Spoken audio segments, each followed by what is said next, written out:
इसके लिए अब मेरे अकेले के ट्रीटमेंट से तो आप ठीक नहीं हो सकती। आप सोचो, एक बहुत बड़ा हॉस्पिटल है 1000 बेड का, और उसमें एक डॉक्टर है, समझ रहे हो, एक डॉक्टर है और 1000 बेड पे 1000 मरीज है, तो एक डॉक्टर तो इलाज नहीं कर सकता ना उसका।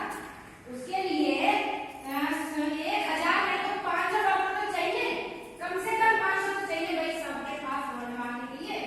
एक बंदा तो नहीं मार सकता, एक डॉक्टर इलाज नहीं कर सकता। तो आपकी भी इसमें हिस्सेदारी बनती है कि आप लोग भी अपना ये प्रचार प्रसार जारी रखें। बाबा साहब का जो कारवा है ये ज्यादा हमारी जो आजादी है, हम आजादी से ज्यादा दूर नहीं है, बिल्कुल पास में। आप लोग थोड़ा सा इशारा लगा के तो देखो, किसी चीज जो भारी भरकम पोज हो जाता है एक बंदे से, जैसे घर में हम बेड को कैसे लुक चेंज करते हैं घर में से, तो एक से नहीं सरकता तो दूसरा सारा लगा दे तुरंत उस कोने में पहुंच जाए, पहुंचता नहीं। तो इसलिए आप लोग भी इस चीज की थोड़ी सी अपनी जिम्मेदारी निभाओ। बाबा साहब ऐसे फेक बात नहीं लिख के गए थे। बाबा साहब ने जो संविधान लिखा वो हवा में नहीं लिखा था, बाबा साहब ने उसमें मेहनत करी थी, उसमें बाबा साहब ने कुर्बानियां दी थी। बाबा साहब रात दिन नहीं सोते थे। आज तो आप सोचते हो जिनके पति नौकर है, नहीं मेरा पति तो मेरी सासू माँ ने पढ़ाया था। अरे तेरी सासू माँ क्यों नहीं पढ़ी भाई? तेरी सासू माँ पढ़ती, तेरा ससुर पढ़ता।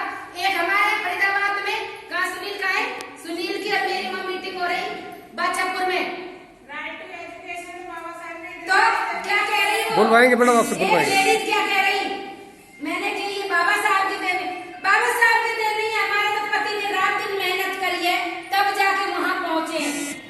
ठीक है भाई, तेरे ससुर क्या करते थे कि मेहनत करते थे, मेरी सासू माँ है, माँ है, मेरी अम्मा आपकी सास क्या करती थी, ससुर क्या करते थे, वो मेहनत मजदूरी करते थे। किसके यहाँ? ऐसे गांव में जमींदारों के यहाँ, ब्राह्मणों के यहाँ, वहां उनका खेत में हम हल चलाते थे।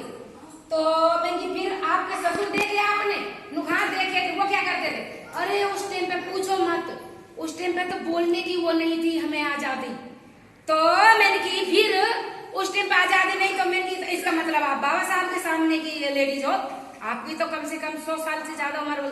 नहीं मैं बाबा साहब के सामने की नहीं, मेरी सासू माँ बताती थी, हम अपने बेटा को पल्लू में खाना लाते थे, ऐसे उनकी जो जूठ बत्ती थी उसमें ऐसे ऐसे उठा के फिर हम यहाँ टाकते थे और उनका कूड़ा कबाड़ा फेंके वो जूठ ला के अपने बच्चे को खिलाते थे, तब हमारे बच्चे पले बड़े। तो मैंने उस टाइम पे संविधान लागू नहीं होगा, हाँ उस टाइम की मेरी सास थी।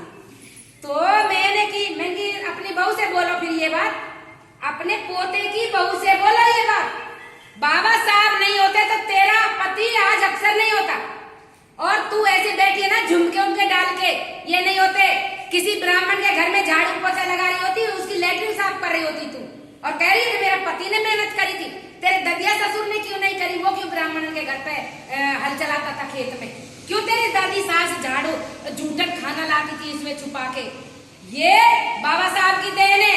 आज जो बोल रही है बाबा साहब की देन है, हमारी जैसी लेडीज कितनी तड़प तड़प के मर गई उस टाइम की, कभी उन्हें बोलने का अधिकार नहीं था, देखने का अधिकार नहीं था। घर तो बहुत दूर की बात है, अगर हम किसी ब्राह्मण की दीवार के नीचे खड़े हो जाए छाया में, तो हमें वो कोड़े पड़ते थे, हमें दंडित किया जाता था।